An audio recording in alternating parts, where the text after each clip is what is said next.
I have a word from the Lord, and it comes from Exodus 32, verse 3.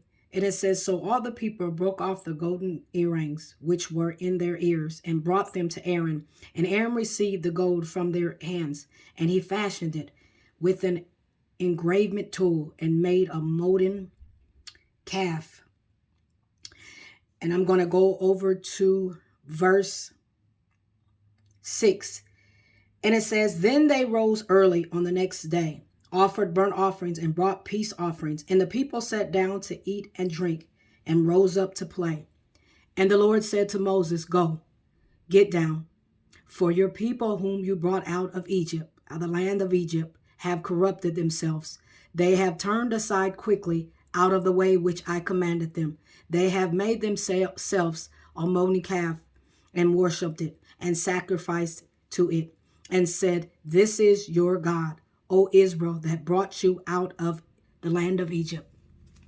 Let me say this. There was a stage that was in our church, and the Lord kept speaking to me about this stage. Hallelujah, Jesus. The Lord kept speaking to me about this stage. And I stopped and I asked God, I said, What is it, Lord? And the Lord is saying that he wants people to tear down their golden calves. He wants people to tear down their images, the images that they have put up, that they have made their gods. Rather it be money, rather it be relationships, rather it be something that is before God.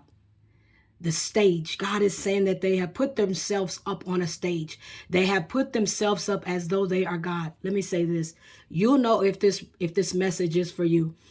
Always discern the spirit.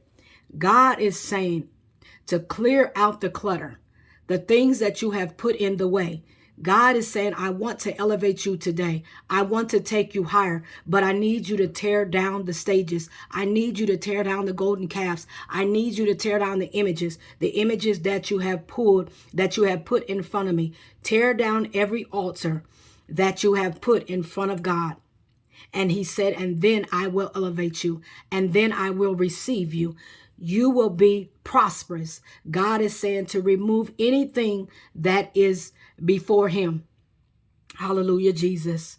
He says, you cannot have any gods as your God, a stage, any kind of thing that is in front of the kingdom.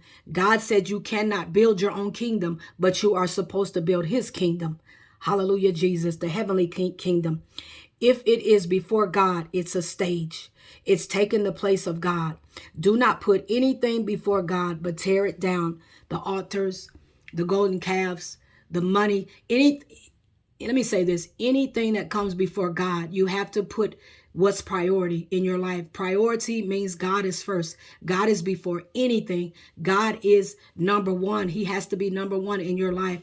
God said, when you make me number one, when you put me first, then I will make you prosperous. Then you shall be elevated. Hallelujah, Jesus. So I'll say this, like I said before, you'll know if this message is for you.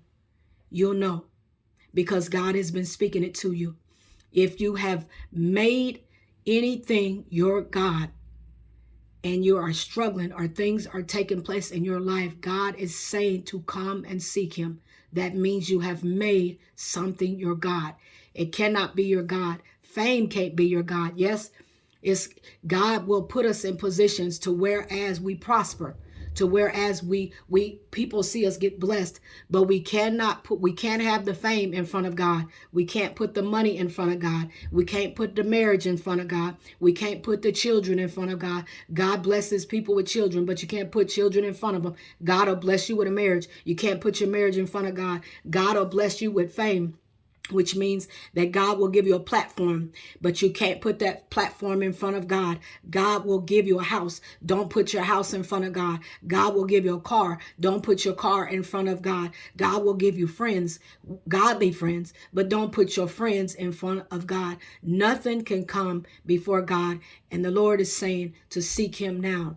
Hallelujah, Jesus. I pray that this message helps you. Be blessed in the Lord. Take care.